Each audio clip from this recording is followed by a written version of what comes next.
So welcome to today's show, everyone. And today we have Mariska Nell on the show, who is a climate activist who is championing zero waste, an artist turning trash into treasure, and the host of the Mama Earth Talk podcast.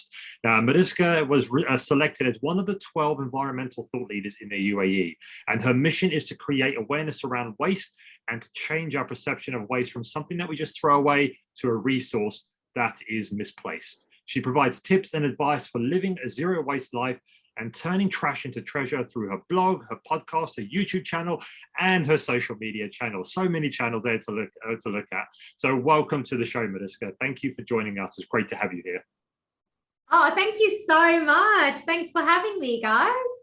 It's so great to have you here. It's so good. I'm really excited to have this conversation. And I know some of our listeners might be kind of hearing that intro and thinking, oh, that's maybe a bit different, because obviously, you know, we're talking about zero waste and sustainability. And obviously the theme of our podcast is very much around stress. But one of the reasons why we're so interested in having you on the show is because we truly believe that sometimes the stress that we experience on the inside is reflected on the outside, right? And I think we're seeing that more and more in the world today with the state of it, right? So I'm really excited to really hear a bit more about your backstory and then get into really like what it is you're up to in the world. So if you want to maybe just introduce yourself for our listeners, that'd be amazing. Yeah, so as Jonathan was saying, like, I'm Mariska and I'm originally from South Africa. And I've kind of lived all over the world. I spent quite a few years in the Middle East as well as in Australia, where I'm currently. And I absolutely love traveling and experiencing new, countries and cultures. So I kind of like to call the world my home now at the moment. So I am actually an artivist, I would say. It's like an artist, but also like an activist and an environmentalist, like all just like mushed into one. And yeah, basically what I love doing is to create artwork from what people would consider waste. So I take that trash and I literally turn it into treasure. So I do a lot of different art pieces, like sculptures, I do canvases, and the whole theme like kind of behind my artwork is very like sustainability driven. So each one's got like a particular message that I want to kind of, portray through and, create and spread more awareness through that as well. And I'm also doing like some of my canvases are being turned into digital art pieces as well. That is now part of NFTs as well, to kind of spread that message on that platforms as well. So that's like kind of me in a nutshell. And then the podcast as well. Yeah. As you mentioned, the podcast as well, which is all about sustainability as well.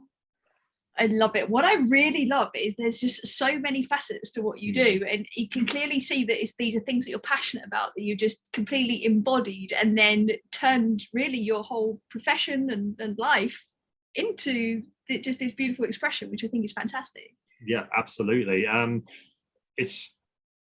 It's just amazing. Like one thing that I know you've done that I just want to touch on that you left out there, which is you climbed Kilimanjaro. You said the world is your home. So Kilimanjaro was part of that home as well, which is amazing, because that's something that obviously we're looking at doing in a few years' time. Oh, and it's fantastic. I bet, like, what did it feel like being at the top, like, and just looking out over all that beauty? Oh, it's like kind of, I'm getting like chills just kind of thinking back about that. And I mean, that kind of journey for me with Kilimanjaro is really, I would say, one of those things that kind of got me also to where I am today. Because like climbing Kilimanjaro has always been kind of on my bucket list. Like I had this whole list of things to do before I was 30. And so when I was about 29, the clock was ticking. And I kind of went through quite a lot of stuff at that particular point. Like I had my father passed away, and I had like one of my really close friends being diagnosed with cancer. And I just decided, geez, like, let me take a step back and let me think about what is important. And then I remembered, I always wanted to do this. So let me do that. Like literally that same day, I emailed a tour guide or a walking guide. And I said, listen, I'm in, when are we going?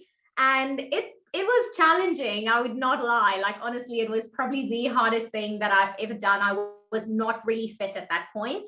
And it was such an amazing journey because I had quite a few people that said, oh, you know, we'll climb it with you and we'll do it with you. And I think the trip was probably about 3 months or 4 months from that day. And everyone kind of backed out. And I was like, well, I'm not backing out. I want to do this. And it was just phenomenal. Like, honestly, when you kind of go on that route, and it's like, it just feels surreal because you start kind of the route we did. You start in the forest kind of scenery, and then you go, and like as the altitude gets higher, there's obviously less stuff. And when you start your summit the climb for the summit, it's like you go. I think we went probably just after midnight, and we reached around 7 o'clock in the morning. But it's like climbing. And when you reach that top, like I just can't explain it. It was just phenomenal. Standing there, you're at the highest point of Africa. I mean, I was born in Africa, and there I am, I'm literally on top of Africa. And you just look at that. And that's when I kind of realized as well, you see this, and I'm like, will we still have this in 20, 30, 40, 50 years? Will someone be able to have that experience that I've just had? So that kind of, just drove me even more, because it's like, honestly, one of the best feelings to think that you've climbed that mountain and you've conquered it, and you've reached the top. So yeah, it was phenomenal. Oh, I want to go now. Amazing. I knew you was going to say that. Watch this space. I have a feeling we're going to maybe do what you ended up doing. Just email somebody today. Let's have some patience. Yes. So you mentioned there, obviously, some really challenging times as well, like dad passing away, diagnosis. Many people deal with those situations, obviously, in unique ways. And for you, obviously, climbing Kilimanjaro was a part of that for you. What do you think really triggered you to make that decision to do that? And was there anything else that really helped you get through those challenging times that you think would be really powerful for our listeners to hear? Yeah, well, I think, at that point, what kind of got me there was kind of seeing how precious life is, and that, you can always have these dreams, and, kind of some people always sit and daydream and think, oh, I would love to do that one day. And, I just realized that why isn't one day today? And, why don't we start making those dreams happen? So it was just like that trigger point. And it's been one of those things that I've kind of stood with me, that if there is something that you want to do, life is so short and it's so precious that you don't know if you're going to be able to do that tomorrow, or if the loved ones that you're going to do it with is going to be able to share that moment with you. So do it. If you want to do something, do it. And don't worry about failing, don't worry about not doing it at the best. Just give it a go, give it your all. And it was probably about a week after I summited Kilimanjaro that I visited a very dear friend in South Africa at his art studio. So at this point in my life, I was still an interior designer in Dubai, not being an artist as I am today. And, as we were sitting in his studio, he just said to me, Mariska, at some point in your life, you need to do what you love and love what you do. And then I was like, okay, I've had all this clarity of this mountain, this fresh air. And that was the first time that I realized, I'm really not happy with the job that I'm in. It's some sort of toxic environment, and I just need to get out there. And I typed up my resignation and I handed it in, and the rest is kind of history, because you can either stay in that position or you can move forward and try and do what it is that you love, and to be able to do that every single day. Wow, that's amazing. Thank you so much for sharing that. And inspiring. I have a feeling some of our listeners are going to be like, oh, do you know what? Yeah, I'm just going to type up my resignation. Definitely, yeah. Exactly. And go do what I want right now. And the funny thing, that took you into that path of sustainability and zero waste, which is what you're very passionate about now. So tell us a bit more about that your message of sustainability. Why is that so important, and why? Well, why is that so important to our listeners to hear this? Yeah, I mean, kind of, I've always been into art. I mean, you know, even when I studied interior design, I had a lot of art like subjects and things in my course. So when I decided to kind of, you know, take this leap, there was a couple of months before where I, funny enough, was standing and making a coffee and used one of those single-use coffee capsules, which, you know, now I don't use anymore. But as I looked at that color, I was like, wow, you know, this is really beautiful. It's like such an amazing color. And, you know, it came, I made the coffee. And at that point, like when I wanted to lift up the thing, it was like full. And I was like, oh, I'm faced with a choice. You know, what do I do? Do I just like throw it away like I've done so many times before? You know, do we recycle it? Or is there an option 3? Like, is there a way that I can actually give this coffee capsule a, you know, second chance in life? Like, it's given me my caffeine fix for the day. Like, maybe I can do something as well. And that's when I started digging deeper into why are these coffee capsules made with these materials? Like, how do you recycle it? Like, what is it doing to the environment? So I kind of did a real deep dive in it. And I started saving them and just like saving them. And I had so many that I created my first like coffee addiction lamp. So that was created with about 900 coffee capsules, or 913, I think, to be exact. And so with that, I just really wanted to, you know, show people what can be done with basically trash, and also for people to start that conversation, because a lot of people would look at the pieces and be like, oh, this is beautiful. Like, and when they come closer, they're like, whoa, is this an espresso, or is that, you know, coffee capsules, or what is that? And, you know, so kind of to have that conversation and to further, you know, talk about the sustainability aspect. So then that kind of just like led from coffee capsules into single-use plastic water bottles. And it just continued and continued. So there's quite a lot of materials that I actually work with now. I love that so much. When so with the trash specifically, was it just that moment of curiosity that really suddenly drove you towards that mission, or is there any other kind of reason or any other like deep motivation behind why sustainability is so important for you personally? Yeah, well, I think it's kind of a combination of discovering how bad our single-use habits is to the environment, because that was something that I've never really considered up until that moment. And then, you know, kind of, you know, fast forward a few months when I just like finished summiting Kilimanjaro, and you experience this like pristine nature. And, you know, I absolutely love going for walks on the beach, and, you know, to be able to have clean beaches. And, you know, so all of that kind of tied in together. But that, like, that aha moment kind of, you know, was when I discovered how harmful my habits, like just my day-to-day, was to the environment. And that's when I kind of realized, okay, you know, I know I can't change the whole world, but I can start with something, you know, in our house, and, you know, start with my own life and see, you know, how that can grow as well.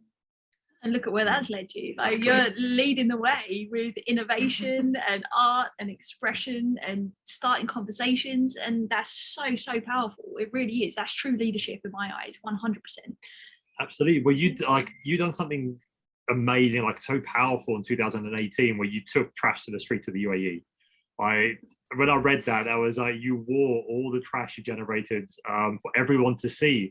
We started creating this little buzz around. People started asking questions about waste and wanting to know how they can reduce it. Like, what made you do that? What inspired you to do something so profound? Yeah, so I got a lot of people kind of, you know, looking at my lifestyle back then and like, oh, you know, you don't use a lot of stuff, but, you know, you're only one person. Like, honestly, what difference does that make?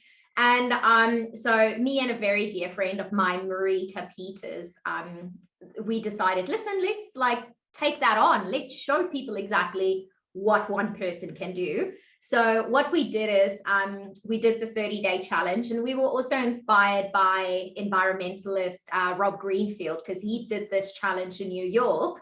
So we were in talks with him saying, how can we do it in Dubai? And so we decided to do it 2 people. So Marita was living like a more conscientious life. So she kind of, refused single-use plastic. She changed a bit how she shopped, using her reusable bags and like saying no to straws. Whereas I literally lived like the average person. And that was so hard for me, going from being sustainable, and now I have to be like the average person. And I was literally like going into the mall and asking people, hey, what are you having for lunch? And people would be like, oh, we're having McDonald's, and I'm having Coke, and I'm having this and this and this. And I'm like, okay, cool, I'll have that too. And so I really tried to be like the average person. And in 30 days, so obviously Marita was living her like conscientious life. I was just the average person. And it, like, you could see every day how much like waste I added on, and she barely added on anything. And in at the end of the 30 days, I had about 65 kilograms of waste that I was like carrying around, whereas Marita was about 5 kilograms. So, I mean, she didn't do absolutely zero waste, but she did like a really good job for someone just making a few changes. So you could see the difference. I mean, I was like hovering, it was almost like 4 massive like plastic bags that I had with me, and I had my dress that was full of trash, and I had to go to physio because I literally broke my back almost, carrying the world. And yeah, so that really gave people a clear perspective of what 1 month one person can do. And I mean, it doesn't always seem like a lot, but if you add that up, that's quite a lot. And if you've got a household of 4 people, multiply that with 4 and multiply that with 12 for like the whole year, and it's just phenomenal what just a few changes can make. So I mean, I got so many questions from people all over, because I literally went in the shopping centers like with that, the the security guards were just like, oh ma'am, I don't think you can come in here. And I was like, this is a dress, it's fashion, it's like the latest trend. And it was okay like the first couple of like days, but when it came like really big, like everyone was just like, oh, I don't know. I went to Comic-Con with my full trash suit, and like everyone thought I was like the coolest like superhero, the trash lady that came to clean the city. And I was like, oh gosh. So yeah, it was quite a fun project. That sounds awesome. It does. And I just love the idea of the ripple effect that has had for other people that saw you doing that you got to engage with. Their people that are hearing the story back now, and how they're then kind of mirroring that now in their own lives and thinking, okay, well, how do I do that? Right. So here's the thing, like, obviously, this podcast is stress relief in your pocket, right? So a lot of our listeners tend to struggle, or they're on a wellness journey to live their healthiest, best life so that they can do even more good in the world. That's kind of our community base. And it can be really challenging sometimes when we get stuck in our own little world, and we maybe feel a bit disconnected from maybe the bigger picture of our impact on the world at times. What do you say to somebody that maybe is stressed out but really does want to make a difference? Like, what do you say to somebody like that? I always kind of just give the advice to do whatever it is that you feel comfortable with, and start with small steps that you can actually manage. Because when you actually realize, okay, everything is going wrong, we've got this climate crisis, we've got so many issues, we need to clean up our act. And a lot of the times, like, you feel like, okay, I have to do everything. And that just stresses you out even more. And then by wanting to do everything, you kind of go to doing nothing, because then it becomes too hard. And then you're just like, oh, you know what, I'm just going to give up. It's way too hard. Let someone else do that. So I would just definitely say, pick one thing and just like make that a habit. And it's always great to kind of connect one habit with another habit, so that you kind of build up on that. And like if your listeners want to like download, I've got a free like beginner's guide, like a free beginner's guide way. No, I can't even say that. Free beginner's guide to waste-free living. And that just basically has like 9 easy tips to get people started that just wants to start on this journey. And I mean, you don't have to go and zero waste your entire house, but you can start making differences. So, you know, if you want to buy a new toothbrush, like maybe take a bamboo toothbrush instead of the normal plastic one. That's one thing that you've got.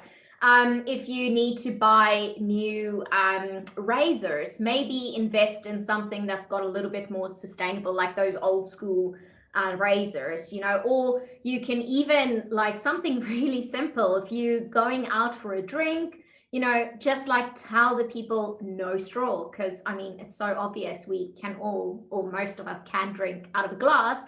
We don't need a straw. So that's just by, you know, doing small things. And I mean, taking your own bag to the grocery store. So once you've got that one thing and you're confident, you know, you've got this habit nailed down, then move on to the second one. And, you know, again, once you've got that, move on to the third and continue like that, because that's the only way, how I feel, you know, people that's gone on to this journey will actually stay on this journey. Because, you know, I've had a friend that went totally plastic free overnight. And that was super hard for her. Like she really, really struggled. And I was like, I wouldn't recommend that to anyone, you know, but just do what it is that you can. Like if you go to the farmer's market instead of the regular store, you will see that, you know, so many stuff is package free. So you don't need to worry about that extra packaging, but there's definitely options. I mean, when we go and get takeout now, I bring my own containers and they just kind of put it in. And, you know, sometimes it's just having that conversation. And, you know, a lot of places are like, oh, wow, I didn't know that's actually doable. Like maybe we should tell our customers, especially the regular ones, to do that as well, because, you know, they save money on that as well. So it's like a win-win for everyone. I love that. Yeah. That's what we did. Yeah, I was just going to say that. That is exactly how we started. What did we start first? The plastic bags. Yeah, plastic bags. We got so we got reusable, obviously, bags that we kept taking to the shops. Plastic bottles. Yeah, we got getting rid of plastic bottles, and then toothbrushes. So we switched to bamboo toothbrushes, same as cosmetics. Mm-hmm. It had to be obviously biodegradable or recyclable or glass containers, so reusable, refillable. So we just kept going. Like you said, we started with one thing and then we found something else that we can, okay, let's try something else now, let's try this, and we just kept stacking that on top, and it just kept building out. Like it's still now, there's still things that, especially where we are, it's a struggle to change everything when it comes to getting rid of plastic completely. But we try to be as conscious as we can of reducing the amount that we use. Like you said, like when you've done that, when you and your friend wore trash in Dubai, in the UAE, you had about 65 kilos, your friend had 5 kilos. That was just 2 people. Like that's a 60 kilogram difference between for one person. That's you. That's 60. Yeah.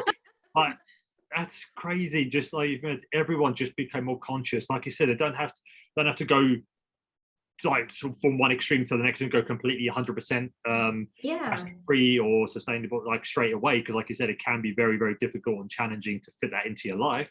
But even just reducing it makes such a huge difference, and everyone followed the principle. Just imagine the tons and tons of waste that will stop. It'll be crazy. Exactly. And I feel a lot of people kind of think, you know, if you want to live more sustainably, it's more expensive. Right. But, you know, funny enough, like me and my husband, we were actually, you know, going through budget stuff and, you know, talking about some of the things. And like, you know, we use like a crystal deodorant, like roll-on thing. And yeah, it is quite expensive when you initially buy it. I think it's like $28 or something, but that literally lasts both of us for 1 year. So, you know, if you see how many other stuff, you know, you kind of have to buy within that time, if you weren't using that would really quickly add up to that. And, you know, so many things that we use. Yeah, you do kind of invest in a bigger or a better quality product. I mean, like my water bottle, I've had the same water bottle since like 2018, and you know, it's still perfect. I still use it. So you know, instead of buying something that's not really fit for purpose and you have to replace it so often, or then you just decide, oh, I'll just use single use, you know, who cares? So I definitely think if you start adding up, you'll see it's just like going to save you so much money as well. Absolutely. Yeah, 100%. One of the things I just remembered that we did when we first come to Thailand is we just thought, okay, conscious tourism, like what does that look like? And that was when we started to think, okay, well, street food in Thailand, you get plastic with everything, right? Like plastic bag, plastic cutlery, plastic containers. It's literally just like we the first night we're like, what is this? We can't keep doing this. This is insane. So we went back, didn't we, like the next day with our containers. Yeah, we always brought some lunch boxes from the oh, that's lovely. And then went back and said, okay, put it in here. No bag, no, put it in here. Just like they still was like, no, please take it. It's like, no, we don't want it. Like, exactly. It was so funny. It was fun. But it's doing those things because it makes you think. It makes you stop and think, oh, wow, like what is going on here, right? And you can really start to make those small changes. Now, I think Thailand's probably got a bit of catching up to do compared to places like maybe the UAE, Australia, UK, for example. But you can feel the way it's going with the small decisions that people make. I just thought of another one. Well, when we was in quarantine, so at the start of the year, John tested positive the old COVID. I got locked down because of it. Just saying. She was with me, so. Yeah, but still. Anyway, we won't go into that one. But so I was in quarantine on my own. He was separated, and every single meal was in like disposable containers and cutlery and things like this. And I'm like, I would just wash up my one plastic fork. It would be nice if they actually gave me some proper cutlery. But literally by the end of it, I saved it all because I wouldn't put it in the bin, because I knew if I put it outside the door for them to take, that it would just go in the bin. So I just kept it all. And I was like, I didn't know what to do with it. Now though, sounds like an art piece they can be created. Exactly. That's exactly what I was going to say. So it's interesting. I recently got back into some art. Just like painting and stuff. I don't think I can quite give myself the title of an artist, but just for kind of for fun. And just from speaking to you now though, so John and I go along the beach and we pick up like the waste and that kind of stuff that gets thrown back up onto the beach. Now I'm like, no, I'm going to do something with it. I don't know what. Watch this space. I might be messaging you, Mariska, saying, what do I do with all of this? I love give me some that. Inspiration. But no, but that I can just feel that's already something else. It's something different, because then whenever I create it, that can live on the beach, right? And that other people can see that and do something, and you know, you don't know where it can lead. And I think anybody listening to this, just think about what's the smallest thing, like one thing, because it can lead into so many other incredible exactly things. Oh, now that you're talking about beaches in Thailand, like, because I love going to the beach, and like the beaches here in Australia, I would say is fairly clean. You know, I did a beach cleanup the other day and it took me like 2 hours to find like maybe 10 pieces of trash, which I'm so thankful for. But when we went to Thailand for a little bit of a break, we stayed at this resort and they were so proud of their own private beach, and you know, everything so spectacular. So one morning early, I went just to kind of walk along the beach, and I was like, holy crap, like there's so much trash here. So I had a bag with me and I started filling it, and I filled it like within probably not even 5 or 10 minutes. And I was like, oh my gosh, look at these beautiful sun loungers. Maybe I'll start filling them too. And I filled about 2 or 3 sun loungers, and I went to the hotel lobby and I was like pouring out the trash there in the middle of the hotel lobby. And I was like, what is this? Like, what is this trash on your beach? And like talking to them, and they're like, oh man, can we please go like into another room? And I was like, no, the people that stay here need to see what kind of trash you've got. So I was going through their trash with them, and they were just like, oh, you know. And so that happened for about 2 or 3 days in a row where I did my beach cleanups. And the 4th day I woke up, I got to the beach, and it was clean. There was no trash to be seen. And then I caught the guys like, you know, cleaning the last few things. And I was like, that's really, you know, sad that you've got this beautiful beach, and every single morning it gets flooded with trash. And obviously it's not the resort's trash, all of them, but what I kind of pointed out, you know, every time we're having a cocktail, they are putting 2 straws in, like, you know, and I ask, please no straw, and then every guest gets 2 straws. So it's things like that, you know, as a company, you kind of realize, oh, hang on, there's like hundreds of these straws on our beach. Maybe it's coming from us as well. So it's kind of things that you think about that. So I would love to go and do a visit in Thailand to get some more art supplies, though. Oh, there you go. I'll just save them up. Yeah, there's tons of art supplies out here. You come stay with us so you can do this big art thing. Oh no, honestly, sounds great. It's yeah, I love that. I love the way you just call people out on it as well. Like that's actually like I said earlier, true leadership. It really is, and I think it's incredible what you're up to. Did you have like a tribe of people that are following you with this? Obviously, I know you've got your podcast, but like, tell me more about maybe your community. Yeah, so I've got quite a few people still. Obviously, I spend quite a long time in the UAE, so a lot of people from the UAE, as well as Australia, the US, and South Africa as well. And a lot of people follow me on Instagram, and again with the podcast as well, because that I've been doing also since pretty much 2018.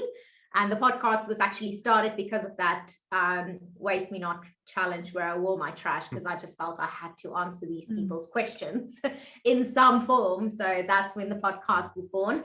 And so at the moment, I'm kind of building quite a bigger community on Discord as well. So that's being launched in the next month.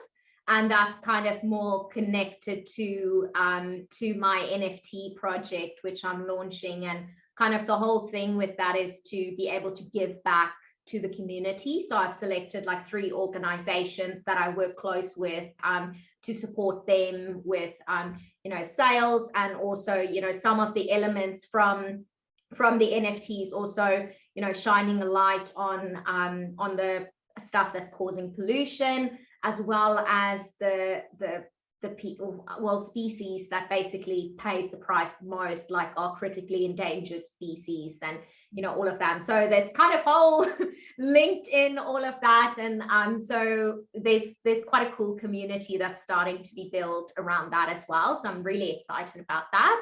And yeah, it's just kind of growing into something great. So yeah, excited about that as well. Amazing. All because you went and climbed Kilimanjaro, exactly. And you was really being reflective and taking stock and using life's challenges in a very inspiring way, right? And God, I'm so excited to see where this leads. And count me in for your Discord community and your NFTs, everything. Oh, awesome! Thank you. Definitely. Sorry. I think it's just truly believe that when, like, your experience climbing Kilimanjaro, obviously I know that everyone doesn't have to go and climb Kilimanjaro to see what impact they're having on the world and to do something about it. But I think the more people travel, the more people get out there and see what's happening to our world at the moment, and not just what damage is happening, but also the beauty that is out there, that we want to maintain and save. That, I think that's when people start to ask those questions. Okay, what can I do to help this? And I think that's the thing. Get out there, see it, feel it, experience it, and then you'll get a good sense, like you said, of like what you're passionate about in terms of sustainability or helping out to make a difference in the world. And it could be waste free. It could be something completely different. It could be whatever you want it to be, whatever resonates with you. But I think the more that someone can go out there and see it and feel it and experience it, they will find what resonates with them, and they'll find what they're passionate about in terms of like their sustainable journey. Definitely. And I mean, traveling for me, so I know, yeah, there is a carbon footprint associated with that, and I try my best to kind of, you know, offset that as well. But no, that's one of the things that's kind of, you know, another bucket list for me, is to actually travel to every single country in the world. And the reason behind that is not just to go and, you know, fly and have these elaborate holidays, but it's really to, you know, communicate and to to learn about these cultures. So one of my really great friends, he's actually traveled to every single country in the world before he was 27. And that was just like phenomenal. So every time we go into a place, I'm just like, oh, Sol, you know, like, how is that there? Or, you know, how's the people here? Or where's the most sustainable place? Or where have you had the best tap water? And, you know, so we always have these conversations. And I was like, I want to be able to answer that as well. I love so that. that's one of the things that I feel, you know, it's really, it just broaden your horizons. And, you know, it also kind of, for me, brings that gratitude as well, because, you know, if you go to places where things aren't as great, and, you know, it just brings you back to really appreciate what you've got even more. Yeah, definitely. Absolutely. I'm curious to know the answer. Where was the most sustainable place your friend Sol went? Oh gosh, I think it was Norway or something. I can believe that. Yeah, I I've can heard believe good that. things about Norway, what they do. He was one of the guests on my podcast, and we like went through all of these questions. So it was a while back, but I think it was some Scandinavian country. I love that. I really love what you just said there as well about is bringing it back to gratitude for what we do have, and also the power that we have to actually be able to make a difference. Because I think all of this is very practical, which is great, but actually beneath it all is very spiritual. It's something that really connects us all, and it affects us all. And the more that we can remember that we are all one and the same on pretty much every level, we won't get too deep here, but pretty much on every level, like, and then we start to honor each other, and then when we honor each other, we start to honor the earth. And that, I think, is something that I wish that people would start to connect with on a much deeper level, because when they do, all those stresses, all those worries, all those concerns, they don't just disappear, but they become anchored in a place of resource, in a place of faith that actually something can change. So I really, really, I know I've said this already probably a few times, I really love and appreciate the work that you're doing in the world. It's so powerful, and please just keep on doing what you're doing, keep growing, keep expanding. And I'm curious to know though, is there anything else you want to add to this conversation before we let our listeners know where they can find you? Oh gosh, I think we've covered quite a lot. Basically I'm just like so grateful for like my journey that, you know, kind of started, and, you know, how it's going, and that I'm in a position that, you know, to help other people. And like one of the things that's really, really important, and I've kind of learned that also the hard way, because, you know, as you're so like, you know, I need to make all of these changes now, you kind of, you know, get frustrated when people don't want to join the party, I would say, or the sustainability bus, you know, and you're like, oh, you're going to miss it. And you try to like force family, and you try to like force people, you know, don't take a straw, don't use this, you become like almost this little dictator, you know. So that was how I was in like the early days. And I've just discovered that, you know, if I want people to kind of, you know, join me on the sustainability bus and actually have a, you know, really good time, then that's not the way to go. You know, it's better to kind of lead by example. If people see, hang on, Mariska saying no straw, then, you know, maybe I should do that too. Or, you know, they kind of watch you and do, and then kind of follow if that's what they want to do. And if someone don't want to be on this journey, don't force them, because that just makes them even want to do it less. So that's just like a thing that I would love to add. Just, you know, take it one step at a time, and just have empathy, because, you know, not everyone's in the same position, and not everyone had the same background. Maybe that person hasn't had that aha moment. You know, you can always try your best to help them and educate them, but, you know, try not to be too preachy, as that just like, people will not jump on the bus, they'll run away. That's such a valid point. And something else I love in and around that is that we all, like you said, are on our own journeys, but very often, like, we only know what we know, don't we? So until somebody says, actually, no, I don't want a straw, that could be the first time somebody actually is like, oh, why? Like genuinely, Yeah, that's a door opening. Like it's something people never thought, but I hadn't. Yeah. It was only in the last 5 years that we've become more conscious. Before, like around sustainability, before that we didn't really give it much thought, right? And that's okay, because that's where we were, right? But it's just knowing, like you said there, is like the more you can plant the seeds, the more you can lead by example, be the change you want to see in the world, all of that kind of stuff. Like the bigger the movement becomes and the bigger your sustainability bus gets. Yeah, and I mean, I've been there, done, I look back, I sometimes don't like the Facebook highlights when it comes back on the holiday photo of me sipping cocktails with like 3 single-use plastic straws in it, and I was like, oh, but I kind of appreciate that, Mariska, at that time, and I'm like, I'm grateful for you. You've learned a lot. You will never do that again, but you kind of just take it as part of your journey, because we all grow.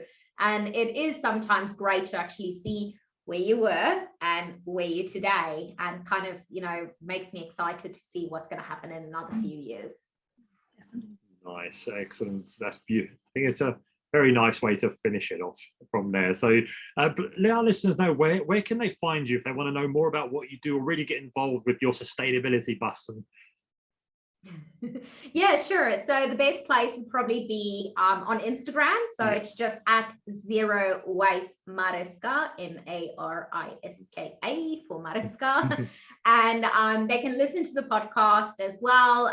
It's the Mama Earth Talk podcast. So they can basically find that anywhere they find podcasts to listen to, or just go to the website, which is mamaearthtalk.com. And for all of my artwork, they can have a look at on Instagram. There's like the whole gallery on Design by Mariska, and they can also check the website designbymariska.com, and that is also where there is some snippets on the NFT as well, which is being launched next month. So they can get some more information on there as well. So that's pretty much where you can find me. Awesome. Or if you're in Perth, hit me up for a coffee. Awesome. So we'll definitely put all the obviously links in the show notes so people can easily just click and find you very conveniently. Yeah, definitely. So Mariska, thank you so much for joining us today, sharing your wisdom, sharing your journey, sharing everything you're up to in the world. We really, really appreciate you being here, and I'm no doubt our listeners are going to really enjoy this episode. And I would also like to just add here as well, is like anybody that's listening to this that does decide they want to start making changes, for them to share them with us so we can share them with you. Because I think it's important that we see the work that's happening and the ripple effect that happens as well. So we're encouraging you, we're rooting for you. Who knows, maybe there'll be a little something in it for you. I just decided that, so we'll do that as we go as well. Okay, got some more stuff to think about. Oh, amazing. I love that. Yeah, please let me know. Yeah, there might be something in them from this side as well. Oh, there you go. So something's brewing. Amazing. Thank you so much for having me.